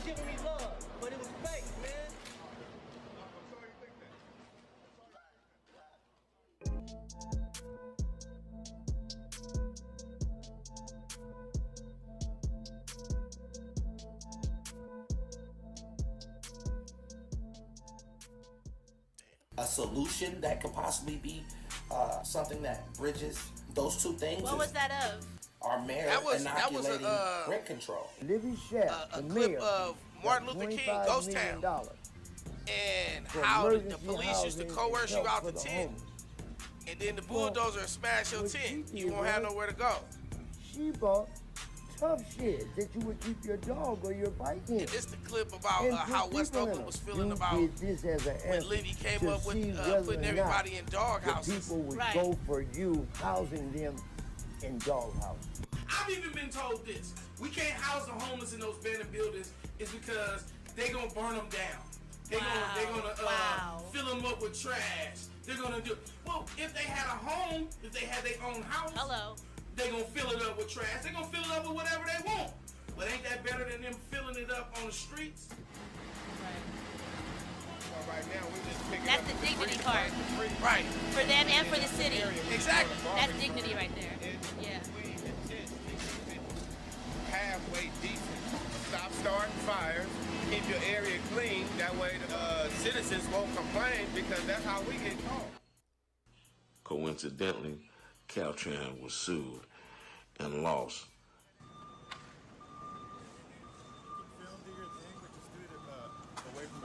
I'm doing a documentary. Everything I'm catching is in This the the documentary. first clip Are of you Wood cool with being Street. in the documentary? Okay, okay. That was so. I don't know. Okay. Shit, I just, So I gotta stand there. Yep. That was a con for real. Even though in order to leave, I gotta be there. Wood Street, that whole Wood Street, that was a con for real. A con? Yeah, I think it was Don't a you, sham. man. I think they, you cleaned it all up, and then you got this building. It's half empty, but you got people in there. I need an escort. You know what I mean? That's half What if empty. that was my car and I live in that? And then you until still tow got it, a whole I'll be on that side. encampment, like not even 50 yards away. Hey, do you think these guys are So legal? what did you Americans? solve? You know, we got a team of they're evicting Americans. You don't think? And then they these built are obviously a not tiny legally house employable in intervention America, and they're an evicting RV Americans. intervention that are so mismanaged. They could have used that money to like create infrastructure what was already there. Clean water, working toilets, showers. But instead they just, they shuffled people around. And that building that they built they claim for affordable for who? Housing. It's sinking. Ooh, it's sinking. You know what? And I had a conversation with somebody. I remember years ago when I was little, I was listening to somebody talking about why they don't build on that land because all of that land around there sinks and rises. It's marshland. Yeah. It's marshland. But what their back into the plan communities, is, opening up businesses, they got a teaching plan. financial Although watch literacy, this. financial literacy, financial others around us about the importance of getting all of these small little properties to have as much as we possibly can as black individuals. Remember when it was black-owned stores too? So you got to go back to when we was owning. When you speak of gentrification, you think of ownership. So you had like Session in them that was over at Cypress Store that owned it, black-owned stores. There was quite a few black-owned stores before the Arabs got the stores. But truthfully, by the time the white folks came, the value, of course, changed. It was all about values. It was all about the money. Like I said, it's about letters and numbers. At the end, they come down here. It's a diverse type thing. It's a mixture. But at the same time, we should have ownership, bottom line. Right. You spoke respectfully, and you speak back. My neighborhood. Jerry Brown ran on a propaganda slogan and ran his campaign on the premise that he was going to have the 10K plan, which was he was going to bring 10,000 white techies into Oakland when he was the mayor. We saw evidence of that when Uber came, years later when Uber came, when he set the foundation for Oakland to be included in the expansion of Silicon Valley. Right. So then that led to housing prices shooting up to the sky due to the fact that basically blue-collar workers are competing with people for housing that make $100,000 a year and they 20 years old and they techies and they moving from Silicon Valley on up from Mountain View and Sunnyvale and San Jose. Now they in San Francisco. Now they in Oakland. And so the 10K program, the 10K plan, we didn't really see it take shape. We heard a lot about it during Jerry Brown's reign. We didn't see it take shape. But when it ended up taking shape, this is like a microcosm of what happens in an African country. You know, they devalue your land, they buy it for nothing. As soon as they kick you out, they raise the value of the land, and you broke, they got the land, and they got the money. They're taking the best part of Oakland and giving it to the young white yuppie. I wish, I'm trying to do all I can to raise awareness and talk about it, but there's so many things going wrong in the world on top of this as well, that it sometimes feels like you're shouting into the wind about it. So I don't know how to fix it. Talking about it is definitely first step. We have such a huge surplus. We have so much in California, and it's ridiculous that this is becoming such a big problem. That house they got for $100 grand, when they move in, it's worth $600. And before they move out, they've got $1 million to move somewhere else. Where does that leave me and you? We can't afford to move in. We can't afford to move out. We stuck here on our land, in our neighborhood, and we can't afford to live. You build me a project and you build a problem. You build me a project or a housing consortium and you take every male, give him a job and give him a house so he can raise his kids, so he can take care of his woman. But no, you only give Section 8 to a woman because she got kids. So you have our women growing up, having babies so they can have a place to stay. We have been displaced, disliked, dislocated, and who's getting the money? Now, they admit it. Who is this guy? 3 weeks ago when I was with the governor He's and one the of the mayor. homeless people that used to be They down admit at it. Old They Man dropped Park the ball. in West Oakland. Downtown? You right here when we shot the first part of Wait, the on documentary. Lowell Park or the one over by the playground? By the it playground. was full Okay. of Yep. people, Old Man Park, yep. disadvantaged people. Now they're gone. Probably got less than 4% of the black population left in San Francisco, right? Oakland used to be 50% black. We did reduce that number also. So I think that we got culture shock going on. I think we got economic shock going on. And I definitely think that we're being displaced in a major way in urban areas in Northern California. So when we came to Oakland to fight gentrification, because Oakland probably got one of the last remaining large black populations in the Bay Area. If we lose Oakland. Russell City, California, or what is now known as Hayward, California, was home of the West Coast This was a Blues. segment about Hayward. Prominent blues artists Kinda such like as how Ray they Charles did and Hayward, Big like Mama they Thornton did West performed Oakland. right at the Russell City Country Club. In the 1900s, a Danish immigrant founded this town. After the Civil War, this city became a sanctuary for black people because cities like San Leandro, San Lorenzo, and Hayward would not sell houses to blacks. By the 1950s, black and Mexican Americans were the main residents in this area. The county of Alameda declared this a blighted city, so they decided to take it over by starting several fires and using eminent domain to push out residents. In 1964, Hayward incorporated the land, tore it down and built an industrial park, then proceeded to rename every street. Russell Street was renamed to West Winton Ave. This mural on Maple Court and A Street is the only reminder we have of Russell City. In 1999, the West Coast Blues Society started the Russell City Blues Festival and ran until its 20th anniversary in 2019. The city inspector was colluding with the city. So they was going to certain areas in the city of Oakland and they was labeling that they was blight areas. These is drug infested areas. These is crime areas. Look, that sound familiar. I remember like that. Russell City. Yep.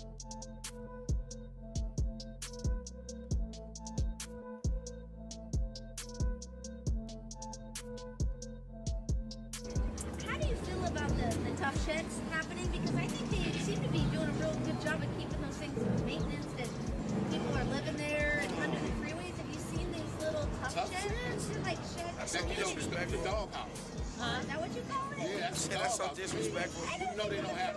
Oh, you know they don't have no showers there. No, but the showers come up every week or so often. Because I walk by and I see the shower truck come.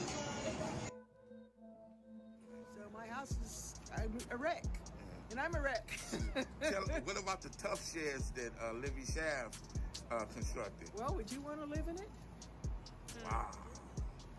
Definitely. Would she want to live in it? Right. Who thought And why of the giving hell are a they giving it to human anybody? a place to stay with no What plumbing do you think and about the tough electricity? sheds that Livy Shaft? In the neighborhood, they got plumbing and tough sheds electricity. cost A lot of places. way more money. That's to crazy. create. Israel. They're not fireproof.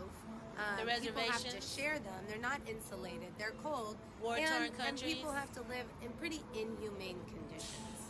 You know? They don't have access to be able to cook food for themselves. They can't have family members visit them. Can't have you any can't have people a visit you. child there. You can't, like come and go as you please. People And who then have rules night get jobs, changed night hour by shifts, hour can't depending work on who's those on jobs. shift. Like there's a lot of problems. Like what the people, what the one morning major shift downside. said, maybe suddenly isn't the way the afternoon shift says. That's crazy. So basically, security running things. Yep. Yeah, that was the clip of that. That was really dope. That was great.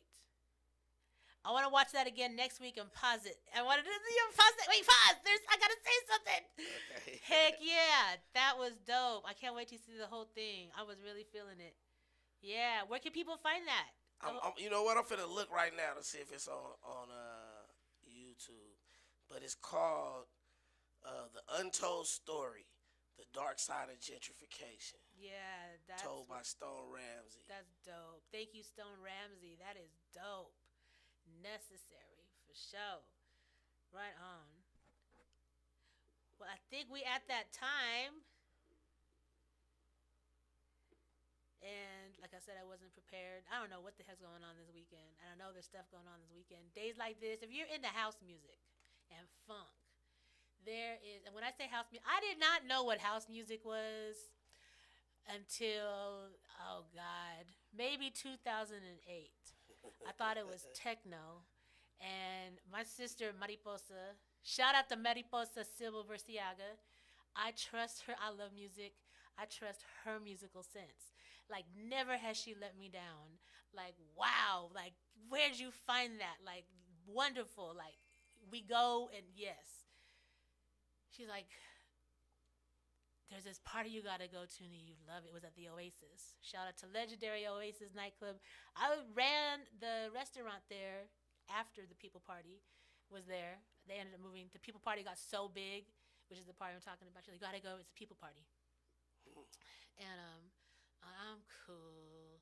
And usually I'm working on a Saturday night. So, and it's only once a month.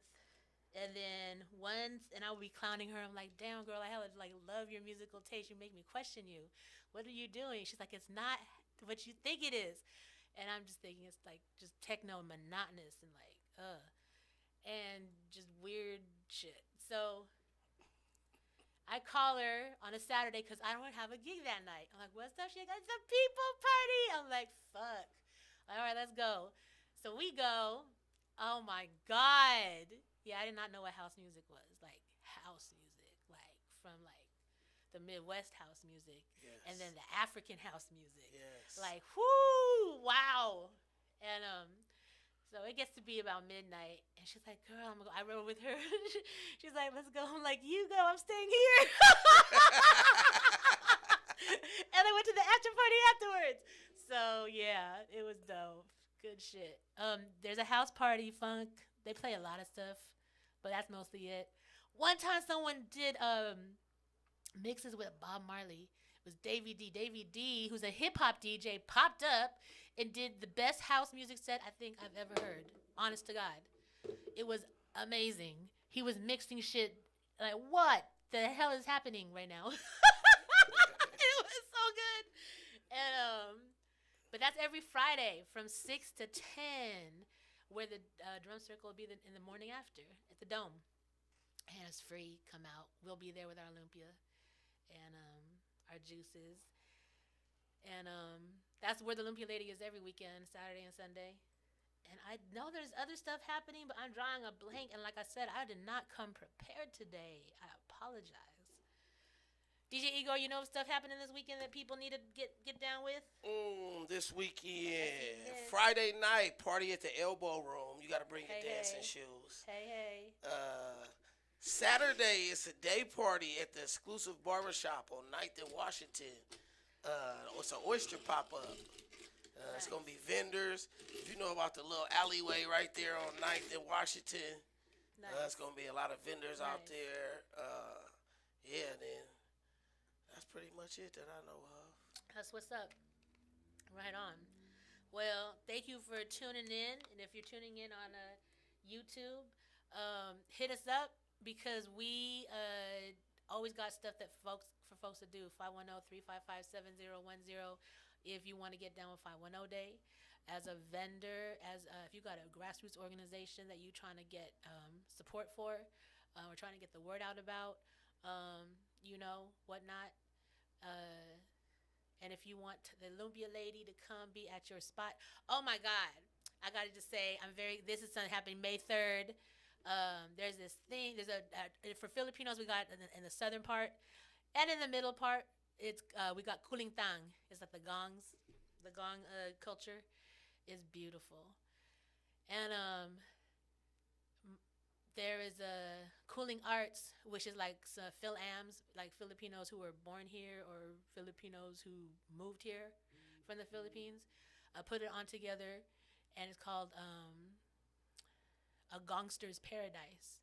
This is their 17th year, and they're having me come on as a caterer, and I went to go check out the venue because I wanted to see what I was working with the kitchen, and that spot is the most beautiful place I've ever seen in my life.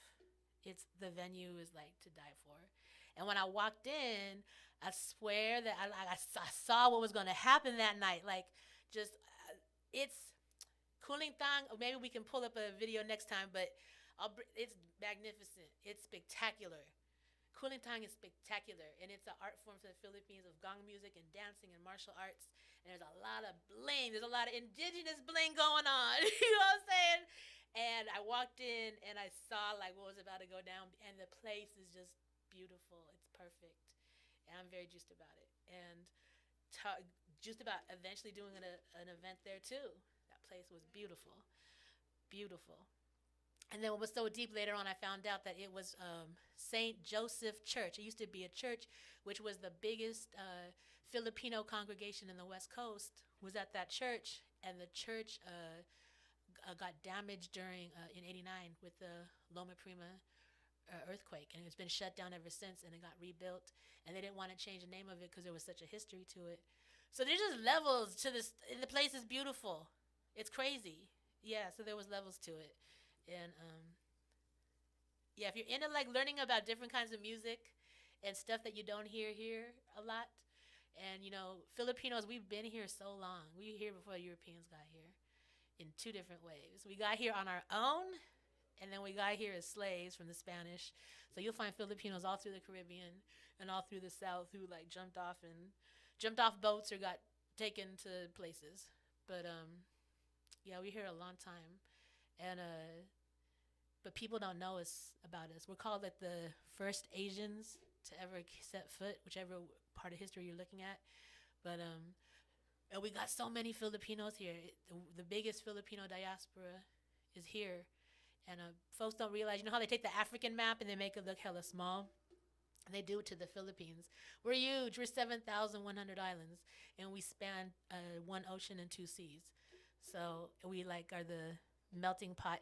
It reminds me, the Philippines is like the Louisiana of that place, because it's Asia and Southeast Asia and Africa and over here the Polynesians, and everyone came together to the Philippines, and then the invaders came. So then you got the Japanese, the Chinese. Right now it's the Chinese, and then the Americans and the Spanish. So it's a melting pot. It's beautiful. But part of our culture, even though we've been here for so long, is Kulintang. It's ancient and it's still around. And there's been a revival. I think my generation had a revival of learning, like getting our tattoos and learning how to write in like in a Babaylan, which like what you hear when you're hearing us talk in, like even with English, those are letters that have sounds, but our written language, Tagalog, Visayan, all the languages were pictures. Like we wrote in hieroglyphics. And then they turned it into, instead of a B being a woman's, like it's deep. B now is B, like, and B. With Trip Out, their B is actually a sideway B of Tagalog. They took our butt, I'm just looking at it right now. Our butt is like this, and they just took it and went like that. That's literally, wow, I'm just tripping out on that. Wow, trip out. Anyway. Shout out to my cousin Cynthia. Yes, Cynthia. She's a great medicine woman. Yes. All right. See y'all next week.